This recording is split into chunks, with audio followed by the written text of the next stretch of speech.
Guys మనకి default అని చెప్పి ఇంకొక కన్స్ట్రెయింట్ ఉంది, ఓకేనా? దాని గురించి చూద్దాము. ఈ డిఫాల్ట్ మనం ఎలా ఇవ్వాలి అంటే ఇలా డిఫాల్ట్ ఇచ్చి స్పేస్ ఇచ్చి దీని పక్కన ఒక వాల్యూ ఇవ్వాలి. ఒక ఎగ్జాంపుల్ చూపిస్తాను మీకు. First create a table. Guys ఇంతకుముందు వీడియోలో నేను ఒక టేబుల్ క్రియేట్ చేశాను, జీప్1 అని. ఐడియా ఉందా మీకు?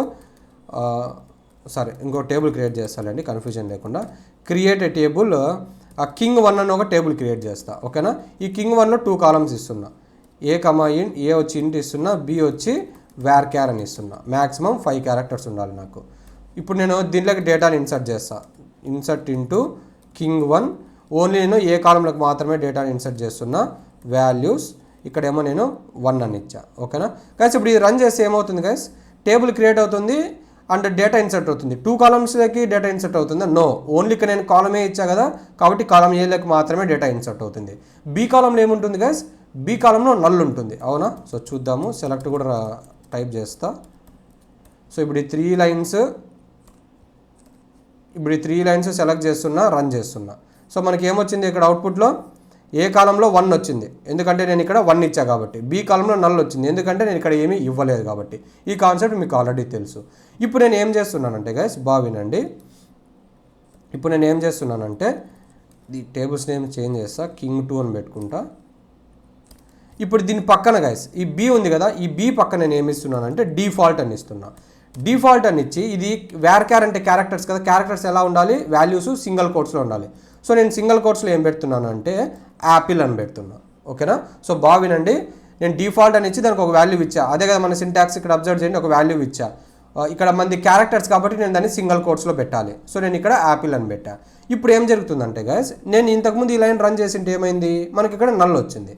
సో ఇప్పుడు నేను ఈ లైన్ రన్ చేసి ఏమవుతుంది అంటే ఏలోకి 1 వెళ్తుంది, ఓకేనా? బీలోకి వచ్చి యాపిల్ వెళ్తుంది. ఎందుకు? నేను బీలోకి ఏం వాల్యూస్ ఇన్సర్ట్ చేయలే కాబట్టి అది నల్ అవుతుంది. సో ఇక్కడ నేను ఎప్పుడైతే డిఫాల్ట్ అని ఇచ్చానో నల్ బదులు అది యాపిల్ అని పడుతుంది. అబ్జర్వ్ చేయండి. సో దీని మీద వెళ్ళి రన్ చేశాను, డేటా ఇన్సర్ట్ అయింది. సారీ, ఏం ఎర్రర్ ఇక్కడ?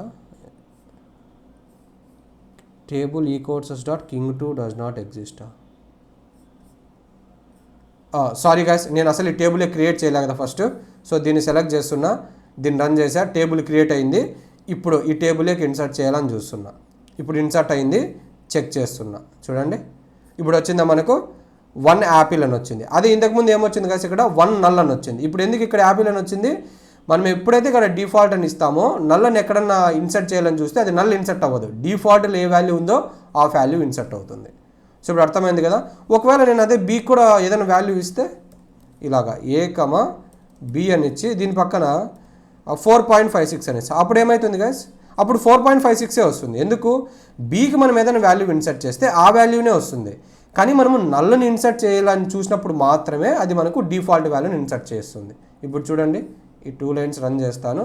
ఇక్కడ వచ్చిందా మనకి 1 వచ్చింది, 4.56 వచ్చింది. మనం అదేనా ఇచ్చింది ఇక్కడ 1, 4.56. సో ఇలాగ మనకు డిఫాల్ట్ అనేది వర్క్ అవుతుంది గైస్.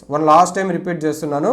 డిఫాల్ట్ అంటే ఏం చేస్తుందంటే మనం ఎప్పుడైనా సరే నల్ వాల్యూస్ని ఇన్సర్ట్ చేస్తే అది మనకు నల్ వాల్యూ బదులు ఇక్కడ డిఫాల్ట్ ఏ వాల్యూ అయితే ఇస్తామో ఆ వాల్యూ అనేది ఇన్సర్ట్ అవుతుంది టేబుల్లో.